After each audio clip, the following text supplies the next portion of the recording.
Terus, ya, dan katanya Farabi memang berpikir lewat jalur rasional itu salah satu solusi hidup. Kuncinya di situ. Karena yang rasional itu kesimpulannya, jadi kalau kita pakai akal, jalur satu-satunya yang tidak butuh pihak lain itu mikir pakai akal. Kalau jalur bayani kita butuh teks, kalau jalur irfani kita butuh otoritas. Tapi kalau pakai akal enggak. Maka katanya Farabi, jalur burhan itu lebih bisa dipertanggungjawabkan dalam berpikir. Oke. Aliran sesat itu biasanya sumbernya dua. Urusan tafsir teks yang biasanya ada dalam cara berpikir bayani, atau urusan beda panutan yang biasanya ada dalam cara berpikir irfani. Tapi aliran burhan itu jarang gegeran, aliran-aliran rasional. Karena katanya Farabi memang akal lah yang punya sumber berpikir a priori yang tidak butuh pihak lain. Akal yang benar menurutku kemungkinan besar juga benar menurut kamu. Itu burhan biasanya. Tapi kalau tafsir bayan itu kadang-kadang benar tafsirku bisa beda sama tafsirmu. Logika itu sifatnya arbitrer, pasti. 1 tambah 1 2 itu kan logika. Setengah lebih kecil dari 1 juga logika. Nah, itu sifatnya lebih universal. Maka keutamaan berpikir jadi salah satu sumber kebahagiaan. Cuma keutamaan berpikir harus diimbangi dengan keutamaan moral. Kalau berhenti di keutamaan berpikir, ya kamu hidupnya di dunia ide, dunia ideal. Maka dia harus diimbangi oleh keutamaan moral. Jiwamu harus seimbang. Ya kalau ilmu akhlak itu kan, kalau Farabi mendefinisikan science that studies the state of human soul. Jadi tentang jiwa. Moral itu berarti urusan tentang jiwa. Ya ada 2 jenis, ada akhlak teoritis dan akhlak praktis. Akhlak teoritis itu yang ideal, keutamaan berpikir, dan akhlak praktis. Akhlak praktis itu ya prakteknya. Jadi mikir itu juga harus ada dimensi prakteknya. Nah itu keutamaan moral yang ketiga. Moral saja tanpa mikir orang bisa salah arah. Mikir tanpa moral jadinya hantu, ideal gak ada wujudnya. Maka keutamaan teoritis, keutamaan berpikir harus diimbangi dengan keutamaan moral. Kamu punya teori-teori banyak, cara berpikir yang bagus, tapi nggak punya implikasi praktis, ya pikiranmu paling banter jadi buku dan jadi koleksinya perpustakaan. Tapi kalau kamu bisa menunjukkan relevansi praktisnya, itu pikiranmu akan lebih abadi. Ya jalurnya 2 untuk membentuk karakter, membentuk moralitas. Kalau menurut teorinya Farabi, yang pertama lewat instruksi. Instruksi itu ya nasihat, perintah, himbauan, anjuran. Itu biasanya dari yang punya otoritas, kiai, ulama, dan lain sebagainya. Yang kedua lewat habituasi, pembiasaan. Habituasi ini penting ya. Kapan-kapan kita belajar itu. Dulu pernah belajar di Pierre Bourdieu. Kenapa kalau kamu yang rajin sholat sekarang tidak sholat merasa tidak nyaman? Itu habituasi. Tapi coba ulang bolak-balik tidak sholat, lama-lama tidak sholat itu biasa. Tidak nyamannya pasti hilang. Ya, itu namanya habituasi, pembiasaan. Kamu sekali bohong, batinmu mesti tidak enak. 2 kali tidak enaknya tinggal separuh. 3 kali tidak enaknya tinggal 1/4. 4-5 kali bohong dan aman. Kamu lama-lama merasa bohong itu biasa. Bahkan besok-besok mungkin kalau tidak bohong tidak enak. Ah, masa aku jujur ya kok tidak enak. Nah, lo bisa lo kayak gitu. Kok kok ndeso banget aku, kok jujur banget, kok lugu banget, harusnya ya roto. Nah itu biasanya sudah kebalik. Kalau semula nggak jujur nggak enak, sekarang jujur nggak enak. Itu habituasi. Oke, kayak ngaji malam Rebo ini loh. Kadang-kadang libur juga nggak enak, biasanya ngaji ya, itu habituasi. Tapi kalau kosong 2, 3, 4, 5 sampai 6 kali itu, kalau nggak kosong kamu malah heran, loh kok nggak kosong Pak? Biasanya kosong. Sementara kamu kagetnya kalau pas kosong, karena biasanya saya masuk. Nah, itu namanya habituasi. Jadi pikiranmu tergantung kamu biasakan untuk apa. Moralitas sumbernya juga habituasi. Kalau kamu terbiasa melakukan perbuatan baik itu biasa, tidak luar biasa. Dan kebalikannya juga. Oke, keutamaan moral. Yang keempat, keutamaan kreatif. Jadi keutamaan kreatif praksis itu keutamaan dalam berkarya. Jadi bahagia itu tidak semata-mata moralnya bagus, pemikirannya bagus, teorinya benar, tapi juga praksisnya kreatif. Dalam arti kalau bahasa hari ini mungkin kontributif, ada sumbangan karyanya. Ini mungkin bisa kamu sambungkan dengan filsafatnya Karl Marx tentang kerja. Manusia itu merasa bermakna, merasa eksis saat dia bekerja, memproduksi sesuatu. Jadi cuma karya itu akan utama. Utama itu berarti penting, bernilai kalau lahir dari orang-orang yang utama. Kalau manusianya tidak utama, karyanya tidak akan utama. Caranya untuk utama gimana?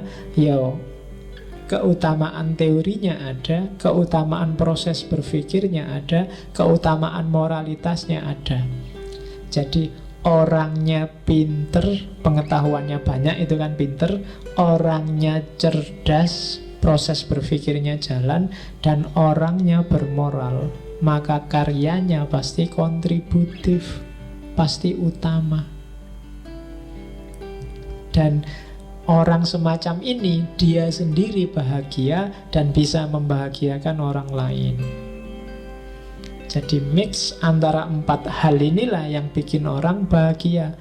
Praksis, moralitas, berpikir, dan teori. Terus waktunya cepet ya. Nah, ini yang habituasi tadi. Berbuat baik termasuk menuju kebahagiaan. Ini saya singgung di sini. Katanya Farabi, kebajikan itu seperti menulis. Perilaku utama itu seperti seni menulis. Semakin orang berlatih mempraktekkan, maka tulisannya akan semakin baik. Moralitas juga begitu, kebajikan juga begitu. Semakin orang membiasakan diri menjalankan kebajikan, semakin dia menjadi bijak. Dan kalau sudah bijak, dia akan bahagia. Nah, itu teorinya. Jadi, jadilah orang baik, maka kalian akan bahagia. Sementara belum sempurna kebaikanmu, bahagiamu juga dalam proses menuju kesempurnaan. Jangan menyerah, latihlah terus. Kayak kamu nulis itu loh. Nulis pertama nggak bisa dipahami, nulis kedua agak dipahami, nulis ketiga mulai enak bahasanya, nulis keempat mulai nyalo, terus begitu.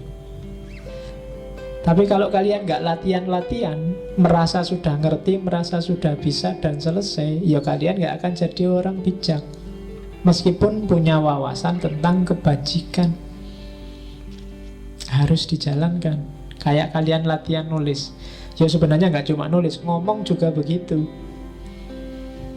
Pertama grogi, lama-lama mesti setengah grogi, terus 1/4 groginya, terus nggak grogi sama sekali. Bahkan terus nggak dikasih jatah ngomong pun kamu angkat tangan biar bisa ngomong. Nah itu karena sudah terlatih.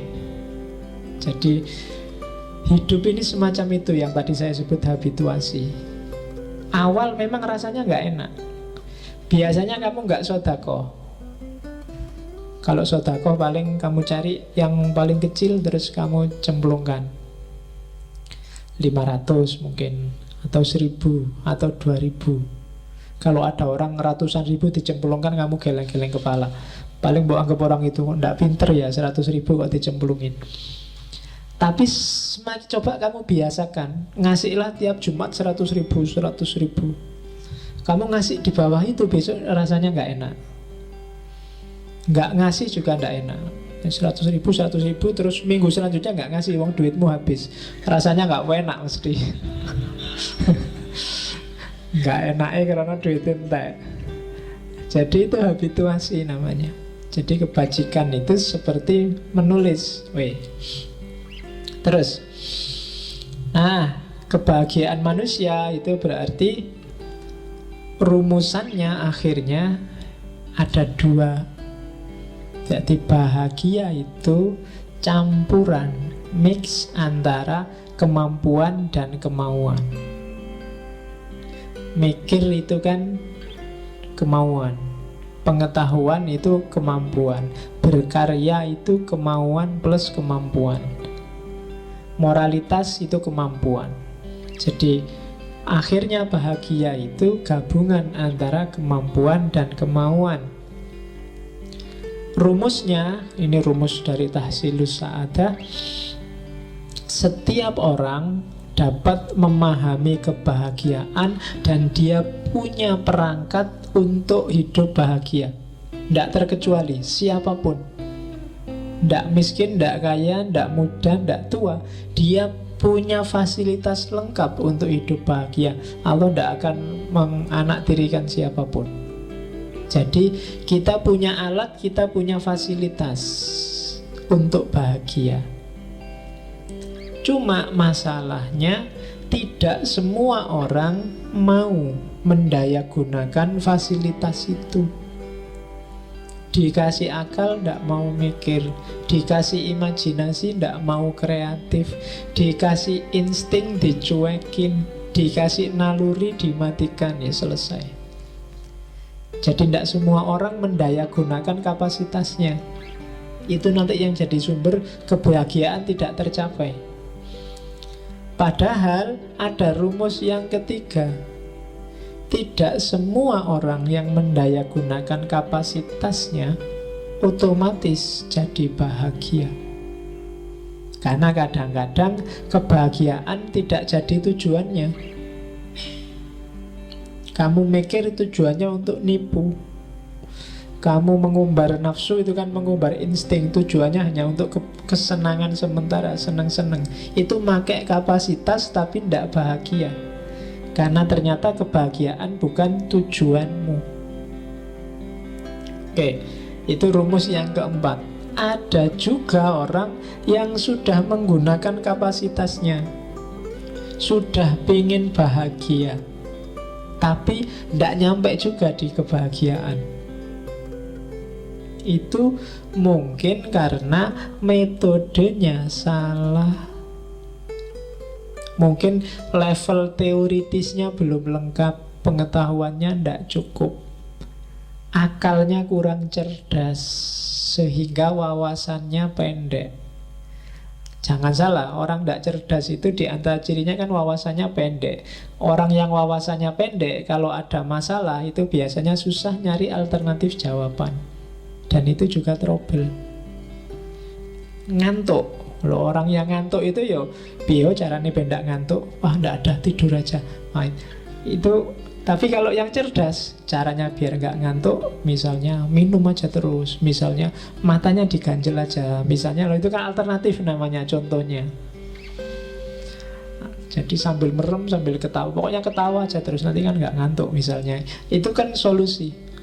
Patah hati, orang yang nggak cerdas, wawasannya nggak panjang, begitu patah hati ya wah duniaku gelap, ini sudah mau kiamat, ini sudah mati aja. Nah ngertinya cuma itu.